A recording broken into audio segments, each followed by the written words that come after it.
దేవుని నమస్కారాలు.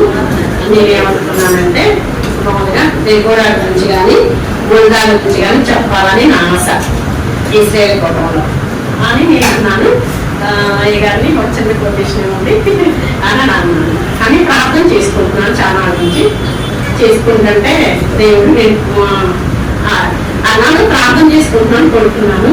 దేవుడు మాట నాకు ఏమైనా పడిందంటే ఈ వాక్యం చెప్పమని దేవుడి మాట ఇంకా అన్నాను. అంటే దేవుడు నాకు ఏ వాక్యం చెప్పాలో దేవుడు నాకు ఒక దర్శనం ఇచ్చాడు. దేవుడి మాట దేవుడు ఒక స్వప్నం నేను విన్నాను. ఇంకా అదే వాటిలో నేను ధ్యానిస్తాను. నేను ఎప్పుడు కూడా నా మీద నేను ఆధారపడను. మీ అందరికీ తెలిసిందే, మీ అందరూ చాలా జ్ఞానం కలిగిన వాళ్ళు, బాగా చదువుతున్నారు, అన్నీ ఉంటాయి. కానీ లోపల ఉన్నవాడు కంటే నాలో ఉన్నవాడు గొప్పవాడు. కానీ నన్ను వాడుకునేది మాత్రం దేవుడే కనుక నేను ఎప్పుడు కూడా పరిశుద్ధాత్మ దేవుడి మీదే ఆధారపడి నేను ప్రార్థన విషయంలో కానీ వార్త విషయంలో కానీ దేవుడి చిత్తం మీదే నేను ఆధారపడతాను. నేనేమి ఆధారం చేసుకున్నా ఆ పని జరిగించలేం కానీ దేవుడి మీద ఆధారపడినప్పుడే ఆ పని జరుగుతుంది. ఆ పని వల్ల మనం కూడా చాలా ఆశీర్వాదకరంగా దాని ప్రతిఫలం మనం చూస్తాం అన్నమాట. వాక్యం చూస్తున్నాం. నీ చేతులు స్థాపించిన పరిశుద్ధాలయమందు వారిని నిలువబెట్టెదవు. యెహోవా నిరంతరమును ఏలువాడు. ఏం చేయాలని మన చేతులు చాపి ఇప్పుడు కూడా మనం పరిశుద్ధాలయంలో ప్రార్థన చేయాలి. కానీ దేవుడే మనకి నిలబెడతారనమాట. దేవుడే మనల్ని ఎందుకంటే మనకి ఏమీ తెలియకపోయినా ఎప్పుడు కూడా మనం దేవుడి మీద ఆధారపడి మనం ప్రార్థన చేసుకున్నప్పుడు దేవుడి వైపు చేతులు ఎత్తినప్పుడు ఆయన పరిశుద్ధ ఆలయంలో మనం ఎక్కువ సమయం వేచి ఉన్నప్పుడు ఆయన స్వరం వింటాము. ఆయన ఇంకా మనకి ఎలా ప్రార్థన చేయాలో మనకి నేర్పిస్తాడు. అనేక విషయాలు ఆయన బోధిస్తూ ఉంటాడు. మన బోధకుడు మన మంచి స్నేహితుడు కనుక మనకు తెలియని విషయాలు దేవుడు తెలియచేస్తా ఉంటాడనమాట.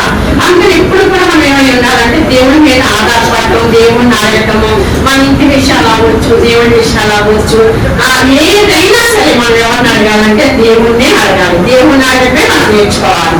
దేవుడితోనే అస్సలు నా దర్శనం ఏంటంటే ఇశ్రాయేలు పుట్టాలి 7వ సంవత్సరమా 7వ సంవత్సరం. ఈ 7వ సంవత్సరాలు ఇశ్రాయేలు పుట్టాలి ఇలా చదువుతానికి నా దర్శనం ఏంటంటే మనం ఎలా అనుసరించి అలా మారేమో మనలాగా అనేక మంది దేవుడు తెలుసుకుని దేవుడితో వాళ్ళ కుటుంబాన్ని కట్టుకుని దేవుడిలో పిల్లల్ని పెంచుకోవాలనేది నా దర్శనం. ప్రారంభించినప్పుడు ఎలా ప్రారంభించామంటే పొద్దున్న నుంచి 4 వరకు 5 వరకు ప్రారంభించాము. అలా కాదు అలా అయితే కొద్ది మంది వస్తున్నారు. పగల సమయం అందరూ రాలేకపోతున్నారు. సాయంత్రం సమయం అయితే అందరికి అవకాశం కలగజేసినారు అవుతాను. మరి ఈ సమయాన్ని అందరూ కలగజేయడానికి, అందరూ కూడా దేవుళ్ళకి రావడానికి, దేవుడు మాట వినడానికి, దేవుడి దగ్గర నేర్చుకోవడానికి మన ఎందుకంటే మన అందరికీ సమయాన్ని దేవుడు కలగజేశారు. ఎందుకంటే మనుషులు కొందరినే ప్రేమిస్తున్నారు, కానీ దేవుడు మాత్రం అందరూ ప్రేమిస్తున్నారండి. ఎటువంటి వారినైనా సరే ఆయన ప్రేమిస్తున్నారు.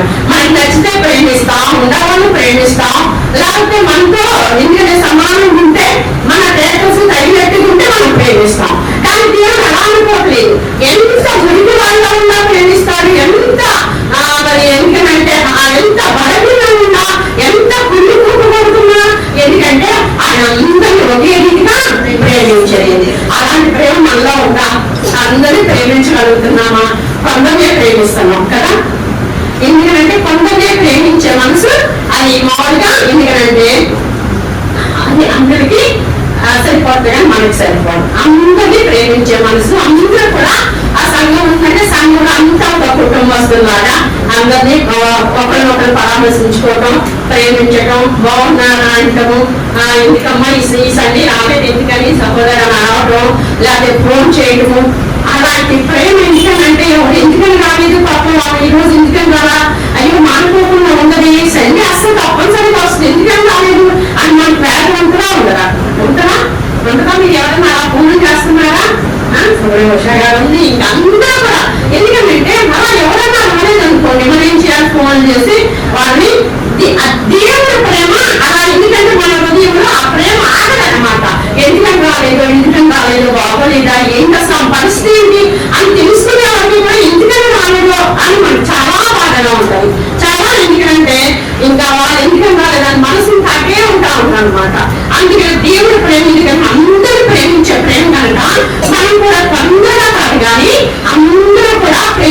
మనసు మనకు ఉండాలి. అందరూ ప్రేమ ఐక్యత కలిగి ఉండాలి. సహోదరుల ఐక్యత కలిగి నివసించడం ఎంత మేలు, ఎంత మన నిత్యంగా మనలో ఉండాలండి. దేవుడు నిజంగా మన మధ్యలో ఉండాలి. సేవకుడు మనతో ఉన్నాడు, మన మధ్యలో ఉన్నాడు. ఆయన చూస్తున్న దేవుడు, ఆయన ఇంటున్న దేవుడు, ప్రతి సమస్తంగా ఆయన ఎగిన దేవుడు. మనం చూస్తున్నాడు. ఇప్పుడు ఇజ్రాయేల్ ప్రజలు ఏం చేశారంటే, మోషే ఒక నాయకుడిగా ఇజ్రాయేల్ ప్రజలకు ఉంటాడండి. ఒక నాయకుడిగా ఉండి ఆ ప్రజలందరినీ కూడా ఎందుకంటే మోషే నడిపించాడు అనమాట. మోషే నడిపించడానికి ఆ పడవ కొనుక్కుంటూ వస్తున్నారు. పడవ కొనుక్కుంటూ వస్తుంటే ఆ మోషే ఏం చేశాడు, ఎప్పుడు కూడా మోషే ఎలా తప్పించాలి, ఎలా కాపాడాలి అనేది ఒక దేవుడు ఒక ఆలోచన అనమాట మోషేకి. అయితే మోషే ఇప్పుడు ఏం చేసేవాడు, చేతులకి ప్రార్థన చేసేవాడు. ఇప్పుడు ఎందుకంటే పడవ కలుపుకుంటూ వస్తున్నాడు, ఏ సముద్రం చూస్తే అడ్డుగా ఉంది. ఇప్పుడు ఏం చేయాలి మోషే?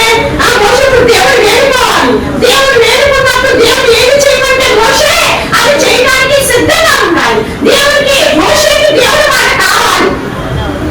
దేవుడి మాట కావాలి. దేవుడు ఏం చేయమంటే అది చేస్తే అక్కడ కార్యం జరుగుతుంది. అప్పుడు ఎందుకంటే ఆ ఇజ్రాయేల్ ప్రజలు ఎందుకంటే వాళ్ళు ఆ పదవ నుంచి తప్పించబడతారు. వాళ్ళ అవతల నుంచి అటువైపు నుంచి ఇటువైపు రావడానికి దేవుడు మోషే ఒక నాయకుడిగా పెట్టారు. మోషే ఏడుకున్నప్పుడల్లా దేవుడు ఏం చేశారంటే, మోషే ఈ కరే నీకు ఇచ్చిన కరే నీ కర వాడుకో అని చెప్పినప్పుడు మోషే ఏం చేశారు, ప్రార్థన చేసి ఆ కర్ణ సముద్రంలో వేస్తే సముద్రం రెండో కరగా 6 నేలలు అయిపోయింది అనమాట. అప్పుడు ఆ పొడవ నుంచి ఆ సైడ్ అందరినీ కూడా ఆ ఇజ్రాయేల్ ప్రజలందరూ కూడా ఆదరించి ఈ దానికి నడిపించాడు మోషే. ఎందుకంటే మోషే ఎప్పుడు కూడా దేవుడి మాట వాటికే చూసేవాడు, దేవుడి వైపే చూసేవాడు. అందుకని మనం కూడా ఇప్పుడు కూడా ఎందుకంటే మనం కొన్ని సార్లు తరుముకుంటూ వచ్చి ఉంటాయి, శత్రువులు ఉంటారు, ఇంట్లో ఉండొచ్చు, బయట ఉండొచ్చు, స్నేహితులు ఉండొచ్చు, ఏమైనా కలవచ్చు. కానీ మనం దేవుడు వైపునప్పుడు ఏం చేస్తాడంటే ఎంత శత్రువునైనా మిత్రుగా చేయగలిగిన దేవుడు అనమాట. దేవుడు వేడుకోవడం మనం నేర్చుకోవాలి. ఎందుకంటే భక్తులు మన ముందు పెట్టాడంట దేవుడు. దేవుడు మోషేని దేవుడు పిలిచినప్పుడు మోషే అన్నాడు, నేను ప్రభా నత్తివాడిని, నాకు మాట్లాడు, అయ్యో నేను ఎలా బాధపడతాను అని మోషే దేవుడిని అడిగాడు. దేవుడిని అడిగినప్పుడు దేవుడు ఏమన్నాడంటే, నీ సపోర్ట్ని నీకు నోరుగా అహరోను చేస్తున్నాను అన్నాడు. అప్పుడు మోషేకి ఎప్పుడు కూడా సపోర్ట్ ఎవరు కావాలండి, అహరోను ఉండేవాడు. అహరోనేమో మంచి ఆసక్తి కలిగిన వాడు, కానీ నత్తివాడేమో మోషే. దేవుడు ఎవరు ఎన్నుకున్నాడు? మోషే ఎన్నుకున్నాడు. ఎవరు అనుకూలంగా ఉంటారో, ఎవరు అయోగ్యంగా ఉంటారో, ఎవరు పనికిరా అనుకుంటారో దేవుడు వారి వైపు చూసే దేవుడు అండి, వారు ఎన్నుకునే దేవుడు అండి. ఎందుకంటే జ్ఞానం ఉందంట, ఎందుకంటే అజ్ఞానం వాడుకుంటాడంట. ఆయన మాట ఎంత గొప్పదండి నిజంగా, ఎంత నమ్మదగిన మాట, ఎంత నెరవేరే మాట. నిజంగానే మోషేకి అహరోన్ని తోడుగా ఇచ్చాడు. అవునైనా అలా ఉన్నారా? మోషే వాళ్ళే అహరోను వాళ్ళే మిర్యాము వాళ్ళే ఉన్నారా? ఉండాలి. మన పిల్లలు కూడా అలాగే ఉండాలి. ఎలా ఉండాలి చూడండి. పరశాంతిన మెసేజ్ మోషే మిర్యాము ఎలా నిజంగా ఉండాలి. కుటుంబం అంతా కూడా మనము మన పిల్లలు కూడా ఏం చేయాలి, దేవుళ్ళకి మనం నడిపించుకుని అలాంటి భక్తులు ఎలా ఉన్నారు మనం కూడా వాళ్ళ పోల్చుకుని వాళ్ళ ప్రకారంగా నడుచుకోవాలి. ఎవరు ఎలా ఉండాలో, ఎవరెలా చేయాలి దేవుడు తెలుసు. ఎవరెలా వాడుకోవాలో ఆయన తెలుసు కనుక మనం ఎలా వాడుకోవాలో దేవుడు తెలుసు. అలా ఏంటంటే మోషే ఒక దేశస్తురాన్ని అలాగే వివాహం చేసుకుంటే ఈయనకి ఇష్టం లేదు. ఎవరికి? మిరియానికి ఇష్టం లేదు. మిరియానికి ఇష్టం లేక ఏమైంది, అప్పటి నుంచి కొనుగుడు నేను చెప్పుకుంటూ వెళ్ళిపోతానండి, నీ వాక్యం చూసుకుంటే కొనుగుడు సొనుగుడు మొదలు పెట్టింది. ఆమెకి ఇష్టం లేదు కదా, అతను ఆమె చేసుకోవటం మోషే ఆ కృషి దేశస్తురాన్ని చేసుకోవటం మోషే చేసుకోవటం మిరియానికి ఇష్టం ఉంటుందో లేదో మనం గ్రహించుకోగలరా? పరిశుద్ధాత్మ ఉంటుందో ఉంటుందో మనం గ్రహించుకోగలరా? దేవుడాత్మ వల్ల పనిచేస్తుందో పనిచేయట్లేదో మనం గ్రహించుకోగలరా? నేను అది కానీ ఆమె చూడకపోవచ్చు, ఎవరో చూడకపోవచ్చు, కానీ మా ఇంటికి మాత్రం నా దేవుడు చూస్తున్నాడు. అవునా కదా? మీ బొమ్మ ఎవరు చూస్తారండి? భర్త కూడా తెలియకపోవచ్చు మనం ఏం చేస్తున్నామో, కానీ ఎవరికి తెలియకపోవచ్చు, కానీ దేవుడికి మాత్రం తెలుస్తుంది. ఎవరికి నువ్వు ఎన్ని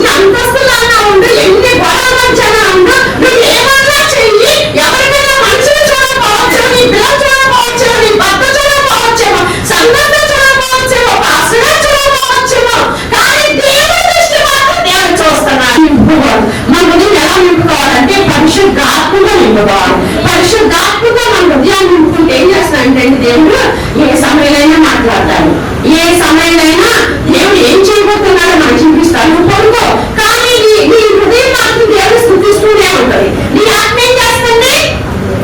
ఆ దేవుడు స్థుతిస్తూనే ఉంటుంది. మనం నిద్రపోతాం, కానీ మన ఆత్మ మాత్రం దేవుడు స్థుతిస్తూనే ఉంటుంది. ఎప్పుడు మనం అటువంటి ఆత్మని అటువంటి వెలుగుని కలిగి ఉంటే దేవుడు అన్ని విషయాల్లో కూడా దేవుడు, ఎందుకనంటే మన హృదయాన్ని కూడా మార్చేయాల దేవుడు కనుక. నీ హృదయంలో చెడ్డ ఆలోచనలు ఉన్నాయా? నీ హృదయంలో అసూయ ఉందా? నీ హృదయంలో ఎవరన్నా ఎందుకంటే కొంచెం తీసుకోతున్నావా? వాళ్ళు అలా ఉన్నారు, వీళ్ళు ఎలా ఉన్నారు, నేను ఎందుకంటే ఇలాగే ఉంటున్నాను, నేను ఎందుకంటే ఆశీర్వాదం లేకుండా ఉంటున్నాను, నేను ఎందుకంటే ఈ స్థితిలోనే ఉంటున్నానని నువ్వు అనుకుంటున్నావా? అనుకుంటుంటే అది మన ఎముకలకి గుండు లాంటిది. అవునా కదా? ఎవరి గురించి మనం ప్రార్థన చేసేవాళ్ళమే, కానీ ప్రార్థన చేయాలి కానీ వాళ్ళు అలా ఉంటున్నారు ఇలా ఉంటున్నారని ఎప్పుడు ఏ విషయాల్లో కూడా అసూయపడకూడదండి. ప్రారంభ దినాల్లో నేను చెప్పిన సంఘంతా చక్కగా ఆస్వాదించాడ. ఎవరు రాయి కొనుక్కున్నా, ఎవరు ఇల్లు కట్టుకున్నా, ఎవరు ఇల్లు కొనుక్కున్నా, ఫ్రిడ్జ్ కొనుక్కున్నా, ఏదైనా అన్నీ ప్రార్థించాడండి. అన్ని అసలు ఆయన కొనుక్కుంటే నాకు పండుగ లాగుండేది, నేను కొనుక్కున్నట్టు ఉండేది అనమాట. ఎందుకనంటే మిమ్మల్ని అందరిని ఆస్వాదించినా దేవుడు మమ్మల్ని ఆస్వాదించాడు. అవునా కదా? నేను ఎప్పుడు కూడా అయ్యో నేను ఆస్వాదించాను, నేనేంటి ఎలా ఉన్నావు అని ఎప్పుడు అనుకోరా. ఇంకా నా లోపమేమో, ఇంకా నా అవినీతిమో, ఇంకా సరైన ప్రార్థన చేయలేకపోతున్నానేమో అని నేను అనుకునేదాన్ని. ఎవరు రక్షణ పొంది మా అబ్బాయి రక్షణ పొందబడి అనుకునేదాన్ని. నా లోపమే, నా పాపమే. ఎందుకనంటే వాళ్ళు రక్షణ పొందారు, నా కుమారుడు రక్షణ పొందాలా. ఒక విశ్వాస కొడుకు రక్షణ పొందారు, పాస్టర్ గారు అబ్బాయి రక్షణ పొందలేదంటే ఎంత బాధండి. బాగా కాదా? అది ఎవరి లోపు? వాళ్ళ లోపమా? వాళ్ళు నా లోపమే కదా. ఎందుకైనా అందుకని ఏదైనా సరే మన మీదే పెట్టుకోవాలి, మన లోపమే అనుకోవాలి, మన లోపమే అనుకోవాలి. కానీ చాలా మంది అంటారు, పిల్లలు తిడతారు, పాపం తిడతారు, నీ వల్లే ఇలా అయిపోయింది, నీ వల్లే అయిపోయావు, నీ వల్లే అలా అయిపోయావు, నీ వల్లే ఇలా అయిపోయావు. అస్సలు మంచిగా ఉంటే మనం ఇంతే అవుతాం అంటారు. ఇంటికంటే ఒక్కొక్కరు కూడా దేవుడు ఒకసారి పరీక్షిస్తాడు. వాడు ఉంచాడు. పుణ్యం అంటే దేవుని హత్తుకోవడానికి, దేవుని ఆడుకోవడానికి కొన్నిసార్లు అటువంటి పరిస్థితులు మనకు వస్తా ఉంటాయి. అందరూ మంచుకుంటే ఏముంది? ఆ ఫ్యామిలీ అంతా మీరే దేవుడు, ఇంకా దేవుడు ఎందుకు? అవునా కదా? అబ్బో ఇంకా మీరే స్థుతిస్తూ ఒక ఇంట్లో కూర్చుంటారు. కానీ కొన్ని పరీక్షలు మనకు వస్తాయి. ఎందుకంటే దేవునికి దగ్గర అవడానికి, ఇంకా దేవుడి దగ్గర మనం నేర్చుకోవడానికి, ఇంకా దేవుడు విధేయత ఉండడానికి, చెడ్డ మాటలు మాట్లాడుకోకుండా ఉండడానికి, చెడ్డ ఎందుకంటే ఒకరిని చూసి అసూయపడిపోకుండా ఉండడానికి కొన్నిసార్లు శ్రమలు వస్తా ఉంటాయి. ఇది నా కొరకే, ఎందుకనంటే నా కొరకే ఇంతే, ఇది నా పాపమేనని ఇంటి వాళ్ళ మీద పెట్టకూడదు, భర్త మీద పెట్టకూడదు, పిల్లల మీద పెట్టుకోవాలి, ఎవరి మీద పెట్టుకోవాలని ప్రార్థన చేసే స్త్రీ మీద పెట్టుకోవాలి. ప్రతి భారంలో కూడా ఇది నాదే, నేనే సరిగ్గా నా కుటుంబాన్ని కట్టుకోలేకపోయాను, నేను అజ్ఞానిగా ఉన్నాను, జ్ఞానం కలిగిన స్త్రీగా నన్ను చేయప్రేమ అని ఎప్పుడు కూడా దేవుని పాదాలు పట్టుకుని మనం ఏం చేయాలి? దేవుడిని అడిగేవారిగా ఉండాలి. అడిగేవారిగా ఉన్నప్పుడు దేవుడు మనతో ఉండి మనం ఉడిగేవారిగా సురిగేవారిగా ఉంటే దేవుని ఆత్మ ఎలాగే ఉండాలండి. ఎందుకంటే స్త్రీలు దేవుడి దగ్గరికి వచ్చే స్త్రీలు గొప్ప సైనికులు అన్నట్టుగా అటువంటి వారిగా ఉండాలి. ఎట్లా ఉండాలి? స్త్రీ ఎలా ఉండాలి? ఒక గొప్ప సైనికులుగా ఉండాలి. దేవుడి దగ్గరికి నడిపించేవారిగా ఉండాలి. ఎప్పుడైనా సురిగేవారిగా ఉండాలి. ఎప్పుడు మన పని మనమే తీసుకుంటామో, ఇంకా మనమే ఉంటాము, కానీ అప్పలు బాగా లేకోకుండా చాలా ఉంటాము. మనం కూడా ఒకసారి అన్ని నుంచి వచ్చినామే కదా, మనం కూడా అటువంటి పరిస్థితి నుంచి వచ్చినామే కదా, మనం ఎన్నో పరిస్థితి నుంచి దేవుడు మనం తప్పించి రక్షించాడు కదా. మరి మనం అన్నింటిని రక్షించుకోవాలని మనం ఏం చేయాలి?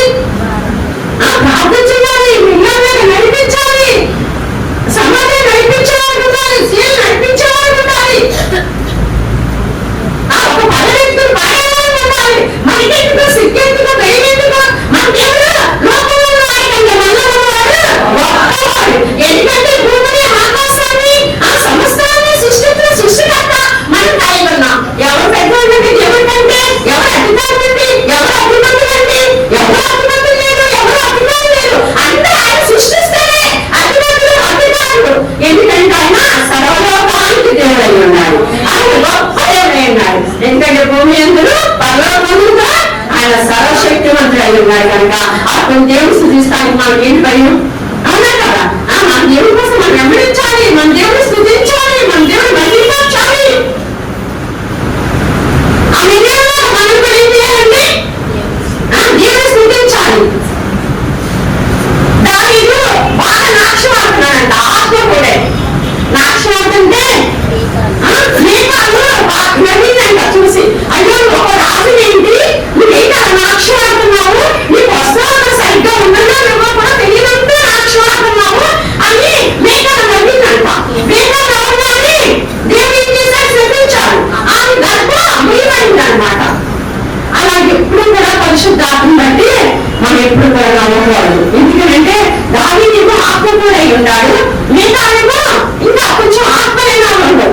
అవునా కదా? ఎందుకంటే ఒక రాజుగా ఉండొచ్చు కదా నువ్వు, ఈ అందరూ కలిసి అలా నాక్షేస్తున్నావు ఏంటి, అలా ఉన్నావు ఏంటి అని అందేమో. అవునా కదా? అంటారు కదా. కానీ దేవుడిలో ఉన్నప్పుడు మనం ఎలా ఉన్నాము, మనం ఎలా మాట్లాడుతున్నాము, అది నిదానంగా మాట్లాడాలి, నెమ్మదిగా మాట్లాడాలి, మంచిగా మాట్లాడాలి, మంచిగానే మాట్లాడతాం. పరిశుద్ధాత్మ దేవుడు మనం ఏం చేస్తాడంటే మన గుండె చిన్నగా ఉండొచ్చు, ఆయన మనలో వచ్చాడంటే మనం ఎలా మాట్లాడతాం, పరిశుద్ధాత్మ శక్తి మనం మాట్లాడతాం అని రక్షించుకోవాలి. ఎందుకంటే దేవుడు సమస్తము కూడా చేయగల దేవుడు అన్నమాట. ఏం చేశాడు దేవుడు? ఇజ్రాయెల్ ప్రజలు మోషే నడిపిస్తుంటే కొన్ని మోషే అన్ని కార్యాలు కూడా ఎర్ర సముద్రాన్ని పాలుగా చేశారు, నడిపిస్తున్నారు. మరి అన్ని అరణ్యంలోకి వచ్చారు. వాళ్ళు అరణ్యంలోకి వచ్చినప్పుడు వాళ్ళకి నీళ్లు చేదుగా ఉన్నాయి, నీళ్లు దొరకల, నీళ్లు చేదుగా ఉన్నాయి. ఆ చేదుగా ఉన్న నీళ్ళప్పుడు దేవుడు మళ్ళీ దేవుడు వేడుకున్నారు. మోషే దేవుడు వేడుకుని మళ్ళీ ప్రార్థన చేశారు. ప్రార్థన చేస్తే దేవుడితో మోషే అన్నాడు, ఒక చెట్టు ఉంటుంది, ఆ చెట్టు కొట్టి ఆ కింద నీళ్ళు వెళ్ళి కొమ్మన్నాడు. అనగానే ఆ చేదుగా ఉన్న నీళ్ళన్నీ మధురంగా మారిపోయింది అన్నమాట. ఎందుకనంటే ఆ మధురంగా మారటానికి ఆ చేదైన చేత మనయే, ఆ మధురం ఎవరు? యేసయ్యే. మన కొరకు ఆయన ప్రాణం పెట్టాడు.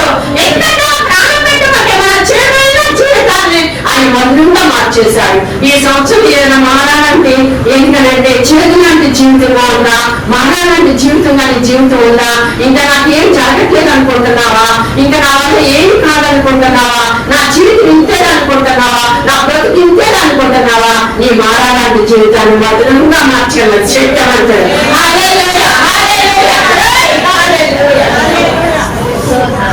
మధురంగా మార్చాలని మన జీవితాలు ఎప్పుడైనా చేదుగా ఉండొచ్చు, మానవాగా ఉండొచ్చు, ఆయన మధురంగా మార్చగలదు. ఏమైనా చేయగలదు. నీ స్థితిగతిని మార్చగలిగిన దేవుడు, నీ బతుకుని మార్చగలిగిన దేవుడు, అనేక మందిలో గొప్ప చేసి నిలబెట్టే దేవుడు. దేవుడు ఎప్పుడు కూడా మనం ఏం నేర్చుకోవాలంటే మన దేవుని ఆశ్రయించడం నేర్చుకోవాలి, దేవుని అడగటం నేర్చుకోవాలి, దేవుని సంఖ్యలో విధేయతగా ఉండటం నేర్చుకోవాలి. చిన్న మాట అన్నా ఎందుకంటే తట్టుకుని వాళ్ళలాగా ఉంటున్నాడండి. లేదా దేవుడు మనసు మనలో ఉంటే అంటే దేవుడే చూసుకుంటాడు అని అనుకుంటాం. అవునా కదా? అటువంటి మనసు, అటువంటి ప్రేమించే మనసు, జాలి కలిగిన మనసు దేవుడు మన పట్ల ఎన్నో సహించాలి. చిన్న మాటలు మనం సహించలేకపోతున్నామంటే ఇంకా మనలో ఎక్కడ ప్రేమ ఉందండి? ఆయన ప్రేమ మనలో ఉండాలి. దేవుడి ప్రేమ మనలో ఉంటే ఎవరైనా ప్రేమిస్తాం. అవునా కదా? చిన్న మాటలైనా ఆ పర్లేదు ఈయనట్టుగా ఉంటుకుంటాం, సర్దుకుపోతాం. అవునా? ఎందుకంటే చిన్న చిన్న విషయాలు అవ్వచ్చు, పెద్ద పెద్ద విషయాలు అవ్వచ్చు, ఏ విషయాలైనా సరే మనం ఏం చేయాలంటే ఏ మాటలు పట్టించుకోకుండా ప్రేమ ఇంటికి ఎంటాడినట్టుగా సమాధానం కలిగిన వారుగా, సహోదరులాగా ఐక్యత కలిగిన వారు ఎక్కడ ఐక్యత ఉందో అక్కడ దేవుడు ఉంటాడు. ఎందుకంటే అక్కడే దేవుడి కార్యాలు జరుగుతాయి కనుక దేవుడు సమస్తము కూడా చేయగలిగిన దేవుడు అనమాట. ఎందుకంటే మనం అనుకుంటాం, ఒకసారి నేను కూడా అనుకోవచ్చు, మేమేంటి ఇలా ఉన్నాం, ఇలాంటి పరిస్థితుల్లో ఉన్నాం అనుకున్నప్పుడు దేవుడు ఎన్నోసార్లు మాట్లాడాడు, ఎన్నోసార్లు. ఎందుకంటే ఇప్పుడు కూడా నేను ఏం చేస్తున్నానంటే అందరూ మీకు చెప్పాను కదా, ఎన్నోసార్లు చెప్పా. నేను ఎన్నిసార్లు చెప్పినా మీకు అయిపోయి రికార్డులాగా నేను చెప్పేది దేవుడి మాటే.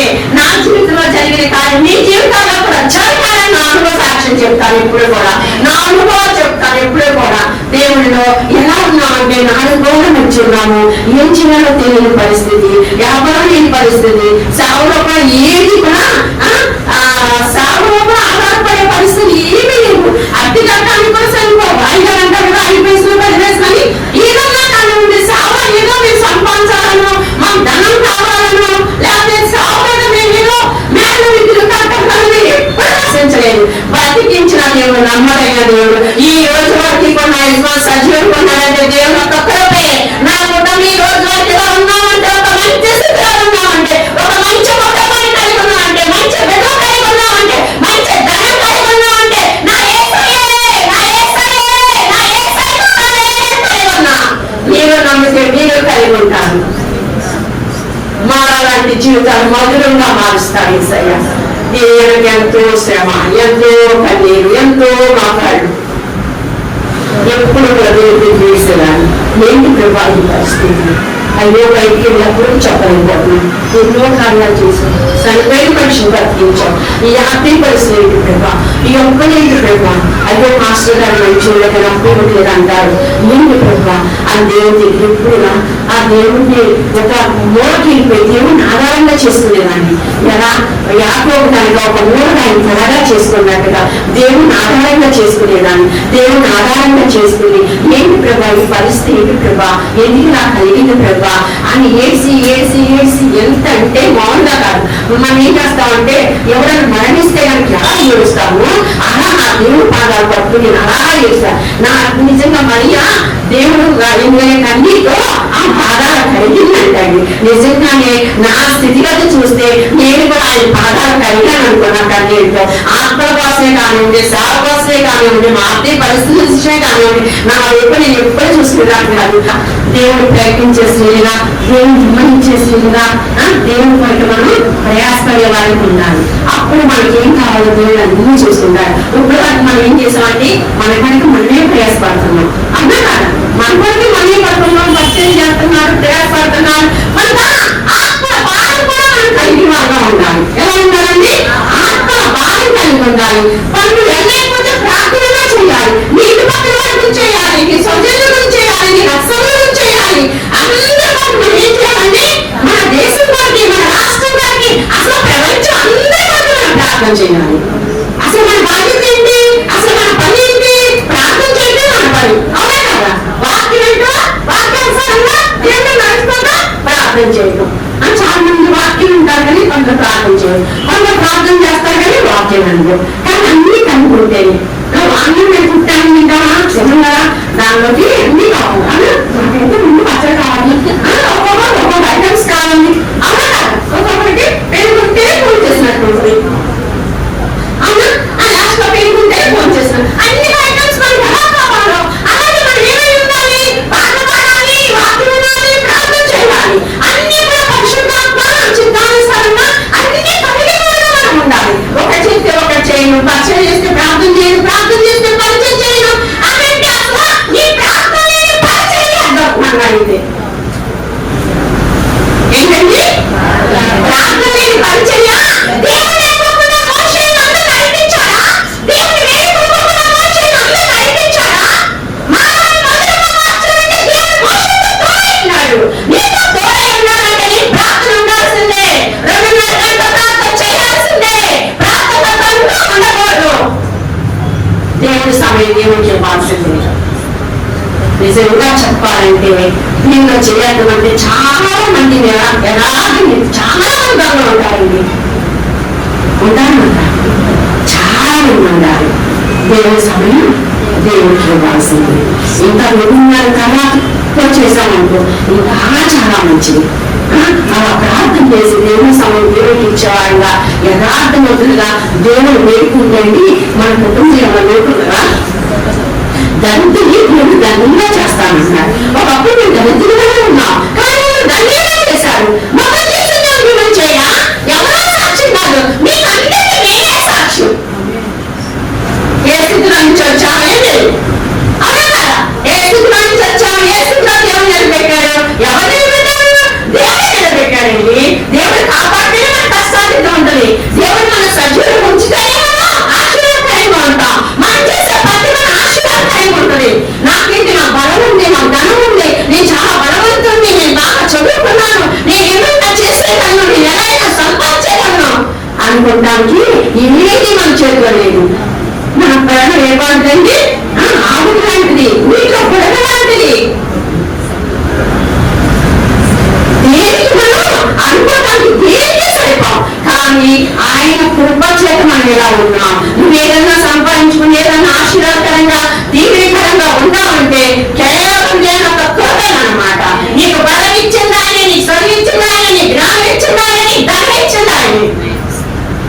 నువ్వు రోజు గాలి పీలుస్తున్నానే దేవుడు ఇచ్చింది, రోజు మంచి వాటర్ తాగుతున్నాడే దేవుడు ఇచ్చింది, మంచి భోజనం చేస్తున్నాడే దేవుడు ఇవ్వమంటే దేవుడు సజీవుగా ఉంచి మనల్ని సంరక్షిస్తున్నాడు, మనం పోషిస్తున్నాడు, మనం నడిపిస్తున్నాడు. ఆయన మనకి నాయకుడిగా ఉన్నాడు. ప్రతి ఒక్క విషయంలో దేవుడు మనకు ముందుండి నడిపిస్తున్నాడు. దేవుడు ఆయన మనకి తోడుగా ఉంది, దేవుడు. మనకంటే పెద్ద పెద్ద మానార్కులు అంటాడు.